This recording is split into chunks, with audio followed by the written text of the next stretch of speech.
Bem, pessoal, a gente então na aula anterior resolveu aquele exercício 6.8 do Franco Brunetti, que ainda está aqui no quadro, e vocês se lembram que dele a gente tirou 4 parâmetros adimensionais. Aí eu peguei só as respostas e coloquei aqui, ó.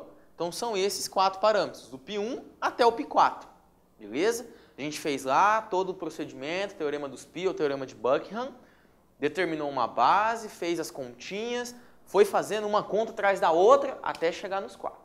E aqui estão eles resumidos para a gente. E por que eu trouxe eles de novo? Se você não viu, então, vai lá na aula anterior e confere, tá? Porque daqui vamos seguir. Se você, então, chega nos 4 parâmetros adimensionais, ok, em teoria acabou o exercício, resolveu, problema acabado.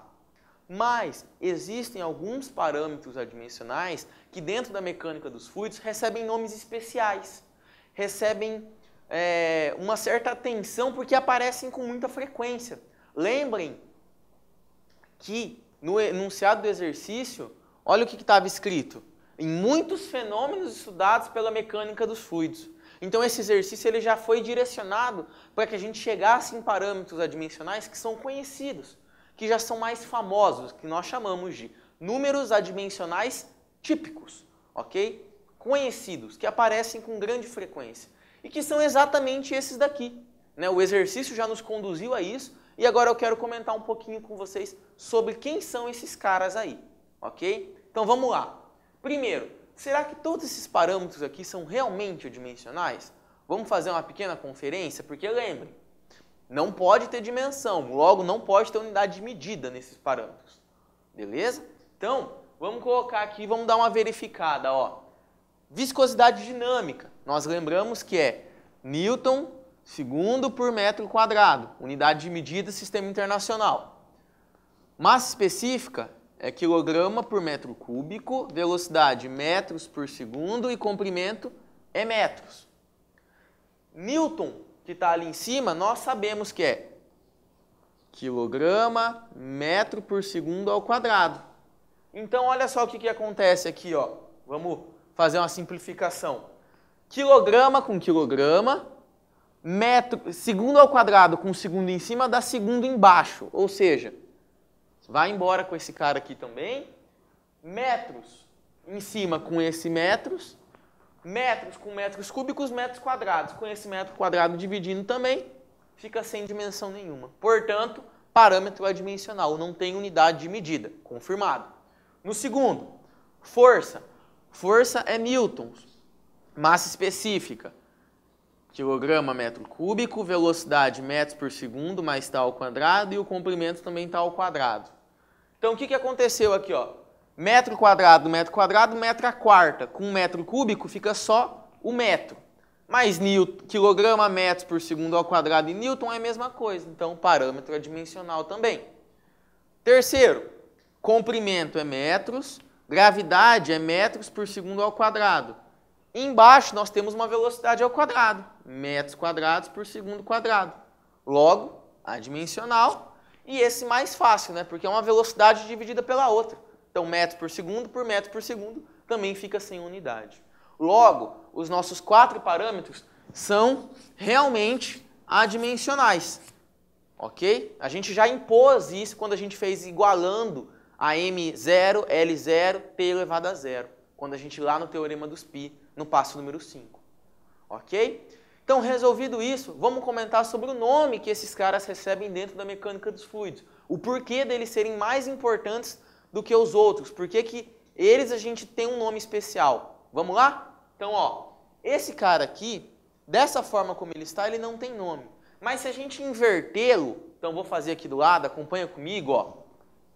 Se a gente fazer 1 sobre esse π1, né, a gente inverte, vai ficar ρ vezes L vezes o V dividido pelo μ. Né? É o π1 invertido, numerador e denominador. Continua dimensional. Por quê? Porque se já não tinha unidade na divisão de uma forma, quando a gente vira, continua sem unidade. Beleza? Só muda o valor, né? Se aqui fosse 2, 1 sobre 2 dá 0,5. Se aqui fosse 10, 1 sobre 10 dá 0,1. Mas a questão de ser adimensional permanece e continua sendo importante para o estudo. E aí foi feito isso para que ele ficasse um número mais legal de ser estudado. É só uma convenção, então vamos concordar com isso. Ok? E esse daqui ele recebe um nome especial que a gente já viu em aulas anteriores. Nós podemos chamar esse parâmetro de número de... Lembraram? Número de Reynolds, isso aí. Olha lá então. Isso aqui é o número de Reynolds, certo? Esse parâmetro aqui, então, ele recebe esse nome, Reynolds. Era aquele cara que diferenciava escoamento laminar de escoamento turbulento. Lembram? Reynolds pequenos ali, 1.500, abaixo de 2.000, escoamento laminar. Reynolds maiores, acima de 2.400, acima de 4.000, 1 milhão, valores grandes, Reynolds turbulento. Ok? Então ele tinha esse nome todo especial para a gente. E o que representa esse parâmetro? Se a gente pegar essas duas viscosidades aqui, ó, a gente sabe que viscosidade dinâmica dividido por massa específica dá viscosidade cinemática. Então a gente ainda pode escrevê-lo como? Segue aqui comigo, vamos lá. A gente também pode colocar V vezes L dividido pela viscosidade cinemática. Ok? E aí fica mais fácil de perceber que ele é um adimensional, porque ó, metros por segundo, metros, e essa viscosidade é em metros quadrados por segundo. Né? Usando a definição de viscosidade cinemática, que é a viscosidade dinâmica dividido pela massa específica do fluido. Ok? Apenas uma outra forma de escrever esse parâmetro. Vejam só quanta coisa que a gente tira do tal do π1. Certo? Então, lembraram do Reynolds? Parâmetro adimensional que a gente conseguiu determinar no exercício, mesmo sem conhecê-lo. E ele é muito importante em vários fenômenos, em vários exercícios de McFlu. Certo? O que representa o Reynolds? Agora sim, o Reynolds, vamos lá, acompanha comigo. Esse Reynolds, ele é nada mais, nada menos do que a proporção entre forças inerciais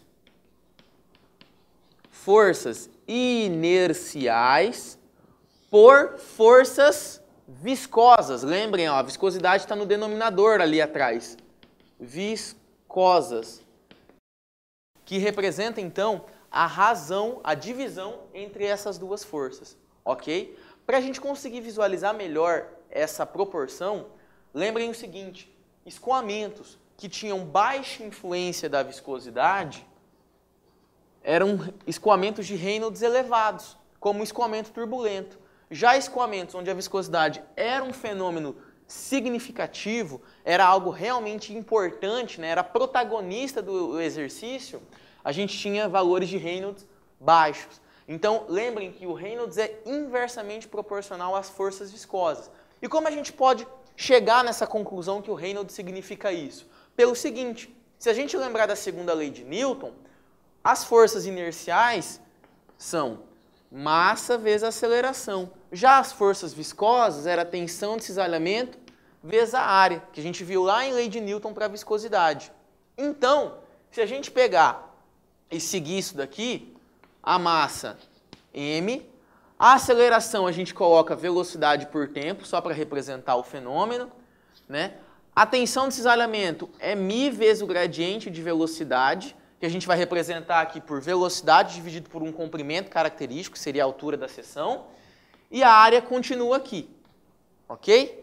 Só que a massa é massa específica vezes o volume, perfeito? Então, o que a gente poderia fazer aqui?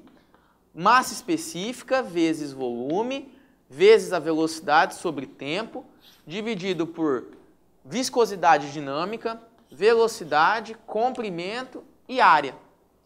E aí vem o volume, nós podemos pensar que ele é um comprimento ao cubo. E a área é um comprimento ao quadrado. A fins representativos, né? Seria o nosso comprimento característico elevado ao cubo e ao quadrado. E aí, seguindo, então, o que a gente pode fazer aqui? Ó? O ρ, a massa específica, fica, ok?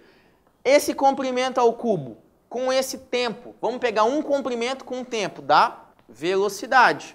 Comprimento por tempo. E aí sobra um comprimento ao quadrado ainda. Perfeito? Vezes a velocidade que já estava aqui.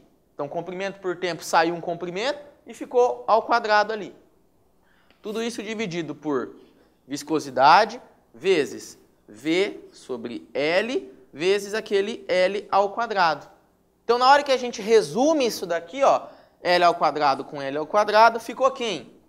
Rho V ao quadrado, dividido por Mi vezes V dividido por L. Estão vendo? Mais simples ainda é fazer o quê? Rho, V ao quadrado com V fica V, o L está dividindo, passa multiplicando, tudo isso dividido pelo Mizinho. Então vejam que isso daqui, ó, Rho VL dividido por Mi, representa quem? Vamos voltar lá? Olha lá. Representa exatamente o tal do Reynolds, Rho VL dividido por Mi. E aí nós chegamos à conclusão, então, que realmente Reynolds representa a proporção entre forças inerciais e forças viscosas. Pelo menos ele é diretamente proporcional a essa razão. Né? Como ali a gente usou aquelas simplificações, a gente tem algum tipo de incerteza embutido. De repente o comprimento, a área tem alguma coisinha de diferente. Mas em termos dimensionais, a nossa equação é verdadeira. Beleza? E aí dos outros parâmetros? Vamos voltar lá para ver mais um pouquinho dos outros também, porque eles também têm nome. A gente viu o Reynolds ali, mas olha aqui esse daqui, ó. Esse daqui, dessa maneira que ele está aqui, o próprio π2, esse a gente não precisa inverter não. Força dividido por massa específica, velocidade ao quadrado, comprimento ao quadrado. Esse parâmetro nós chamamos de Euler ou Euler, ok? Esse parâmetro também é muito estudado. Euler é essa razão aqui que a gente determinou como π2. Se a gente pensar em força por L ao quadrado, é como se fosse uma área. Então, força por área seria pressão. Então, ele também pode ser dito como a variação de pressão, né, que é provocada por esta força, Rho V quadrado. Também é uma outra maneira de representá-lo. E ele também tem um nome específico. Vou deixar aqui embaixo para vocês. Ó. Né? O nome do cara mesmo é Euler. Às vezes a gente pode falar Euler por aportuguesar o termo, mas ok. Aqui em cima é o Reynolds. Beleza? Outro nome aqui, vamos lá. Outro nome. Esse daqui a gente também inverte. A gente vai pegar 1 sobre π3, e isso vai virar V quadrado sobre GL, ou LG, que nada mais é do que a gente chama de Froude. Então, esse seria o número de Froude, V quadrado dividido por LG ou GL, beleza? Invertemos, não muda o fato dele ser adimensional. E por fim, esse daqui, ó, era C sobre V. C sobre V. Então, vamos inverter também. Ele vai ficar, então, como sendo V, a velocidade do escoamento, dividido pela velocidade do som. E esse número aqui nós chamamos de número de Mach. Número de Mach. Esse número representa quantas vezes a velocidade do escoamento é maior ou menor do que a velocidade do som. Eles são invertidos exatamente para dar um pouco mais de significado ao número, mas continuam sendo adimensionais. Se o Mach for maior do que 1, representa uma velocidade maior do que a velocidade do som. Portanto, um escoamento supersônico. Ok? Se for igual à mesma velocidade, se for menor, escoamento com uma velocidade menor do que o Czinho, que era a velocidade do som, uma velocidade característica. Então, as grandezas escolhidas para esse exercício, elas são propositais para que a gente chegue nesses parâmetros adimensionais típicos.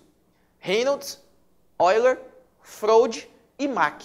Beleza? Então, agora a gente vai ver como a gente consegue aplicar isso num exercício, relacionando dois desses parâmetros. Então, na sequência, a gente vai ter esse exercício. Então, pessoal, conforme prometido para vocês, vamos ver a aplicação daqueles números adimensionais típicos em um exercício, também do livro do Franco Brunetti, exercício 6.16. Vamos ler juntos? Olha lá.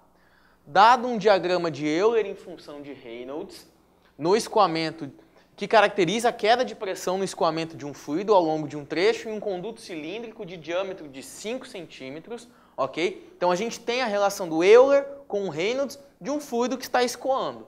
Até aí, tranquilo, né? Diâmetro, 5 centímetros do tubo. Calcular a viscosidade cinemática deste fluido de peso específico γ igual a 8.000 newtons por metro cúbico, que sofre uma queda de pressão de 49,2 kPa quando escoa com uma velocidade de 2,4 metros por segundo. ok? Então nós temos várias características desse escoamento. Temos o diâmetro do conduto, o gama do fluido, a velocidade do escoamento e temos uma tabela de Euler em função de Reynolds, ou Reynolds em função de Euler, né? Ou Euler, ok? E a partir dessas características nós precisamos determinar o valor da viscosidade desse fluido, viscosidade cinemática. Parece um exercício totalmente aleatório, mas sim, a gente não consegue enxergar claramente o raciocínio, mas olhem a tabela aqui comigo, acompanhem aqui, ó. Reynolds e Euler. Quando Reynolds vale 100, o Euler vale 128. Reynolds vale 500, o Euler 25,6. 1000, 12,8. 1500, 8,5. 2000, 6,4. Então, para cada valor de Reynolds, nós temos um valor de Euler característico. Naquele mesmo momento foi medido os dois, beleza? Então, a gente consegue relacionar esses parâmetros, esses adimensionais, e conseguir encontrar, então, as variáveis que a gente deseja. Percebam que quando o Reynolds aumenta, o Euler diminui. Por quê? Porque Reynolds é a razão entre forças inerciais e forças viscosas. Enquanto que Euler é a razão entre forças de pressão por forças inerciais. Então, quando aumentam as forças inerciais, o Reynolds aumenta, mas o Euler diminui. Eles são inversamente proporcionais. Talvez não diretamente a relação ali de 1 para 1, mas quando um cresce, o outro diminui. Essa é a verdade. Ok? Um cresce, o outro diminui, porque para um as forças inerciais aumentam, ele aumenta, Reynolds. O outro diminui com o aumento das forças inerciais, que é o Euler, que é forças de pressão por forças inerciais. Lembra? ΔP dividido por ρv quadrado. Mas a gente tem aqui a equação, ó. Vamos acompanhar aqui, olha lá. A gente tem aqui, ó, o Reynolds, ele é ρVL sobre μ ou VL sobre μ. Viscosidade dinâmica, cinemática, velocidade, um comprimento característico, massa específica, tudo aqui dentro do Reynolds. Enquanto que o Euler era força por ρv quadrado L quadrado ou variação de pressão por ρv quadrado. Ok? Então, ó, força de pressão por forças inerciais. Ok? Então, parece complicado, mas vamos tirar os dados que a gente tem no nosso exercício. Vamos lá, vamos colocar aqui embaixo, ó. Vocês lembram? O gama do fluido valia 8.000 newtons por metro cúbico. Portanto, a gente sabe que o ρ desse mesmo fluido, ρ é gama dividido pela gravidade. Vamos considerar a gravidade igual a 10. Então, o ρ, por simplicidade aqui, 800 quilos por metro cúbico. Lembram? Gama, peso específico, é massa específica vezes gravidade. Como nós já temos a massa específica, olha lá, essa equaçãozinha aqui, ó, gama é ρ vezes gravidade. Mas nós já temos o gama, então é gama por gravidade, dá o ρ. Tá ali, 800 quilos por metro cúbico. O que mais que nós temos desse exercício? Um comprimento do característico, um valor importante em termos de comprimento. Vamos chamar aqui L, que seria o diâmetro, de 5 centímetros. Já em sistema internacional, 0,05 metros. A velocidade de escoamento também foi dada, 2,4 metros por segundo. A queda de pressão, a variação de pressão devido à atuação de alguma força, também 49,2 kPa. Ok? A variação de pressão também foi dada para a gente. 49,2 kPa.